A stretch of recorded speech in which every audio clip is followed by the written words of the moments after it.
My name is Robert Chambers. I'm a research associate at the Institute of Development Studies in the University of Sussex.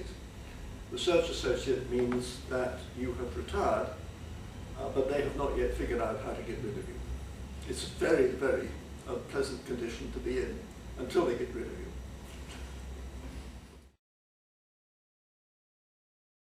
I think it's extremely relevant because of really two things. One is the mess that we've made of development in the past, and the other one is the accelerating rate of change. I think Martin Brewer's presentation this morning was brilliant because he made it very, very clear that we're living in a different sort of environment from before, and this means that we've got to be alert, in touch, up to date in ways which were not so necessary in the past, but they're in a way more possible now because of Web 2.0 coming in and the way in which we're much more interconnected than we were. So I think it's extremely relevant from that point of view. It's complexity in evaluation. Its time has come, and we need it very, very badly. An awful lot needs to change. We need to have a much, much better balance between the traditional methods. I mean, the randomized controlled trials have got their place. They're fine if you want to evaluate something like immunizations. Standard receiving environment, standard input, standard measures. But most situations are not at all like that. And so we need other approaches, we need other mindsets. And one of the problems I think that we have is that universities are simply not onto complexity adequately. People coming out of universities who don't understand the sorts of methods which are evolving and which are now appropriate for complex, emergent, unpredictable situations of the world that we increasingly live in.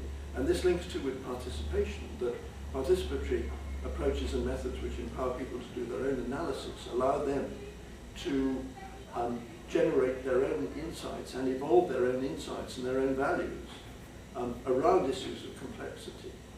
Complexity, a lot of complexity to do with social transformation is best handled by people living in environments themselves, well facilitated. But that penny has not really dropped. We're still deeply trapped in a top-down world which is becoming, in a way, more polarized, more schizoid. I think it's a great tragedy. On the one hand, we have an explosion of participatory approaches and methods, which are very powerful and which are being innovated all the time. So there's that movement in a good direction, which is the complexity direction.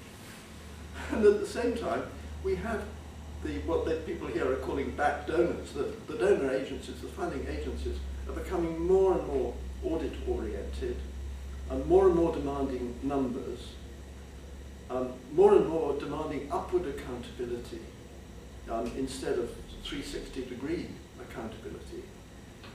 And the result of this is that there's an increasing disconnect.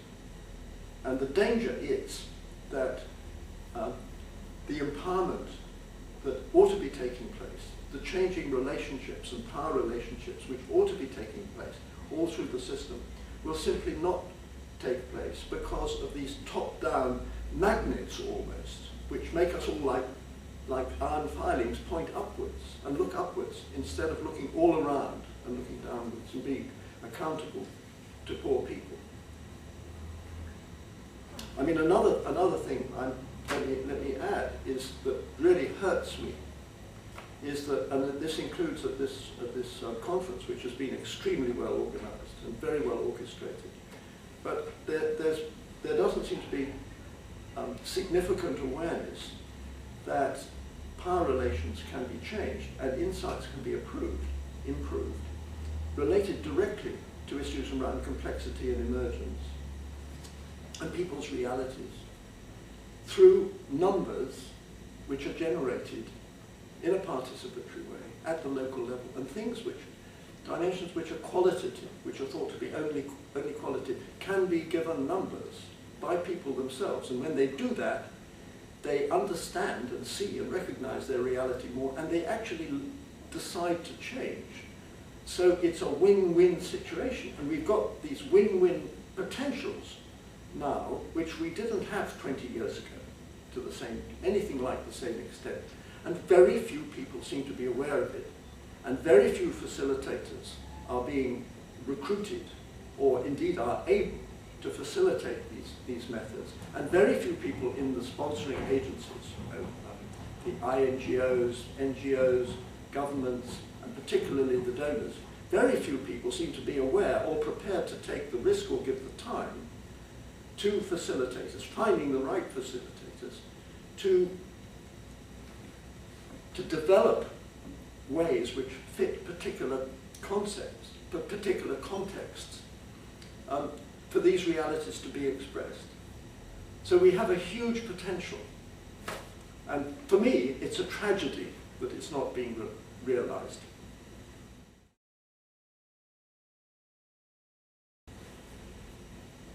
Well, on the positive side, it's wonderful that there are so many people who are puzzling about this, who are professional evaluators. I think that's a very, very positive thing, and I think we've exchanged a lot of insights, and this will have reinforced people's confidence, those who have been here, their confidence in trying to ensure that more appropriate approaches are used and methods are used for evaluation, taking into account complexity.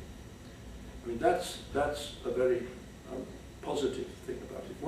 What I take away as a really serious worry is the way in which our world is diverging into, as I was saying, becoming schizoid between, on the one hand, the rather rigid ideas of rigor, which go with one set of approaches and methods, which are very appropriate if you've got standardized, stable conditions. And on the other hand, the approaches and methods which are appropriate when you're dealing with emergent complexity and unpredictability. And I fear that the balance between these is going in the wrong direction.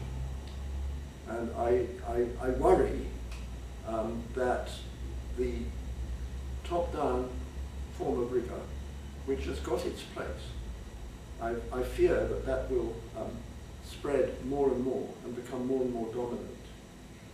And that this will not be in the interests of development, it will not be in the interests of good social change, it will not be in the interests of poor people, and that it will not be recognized.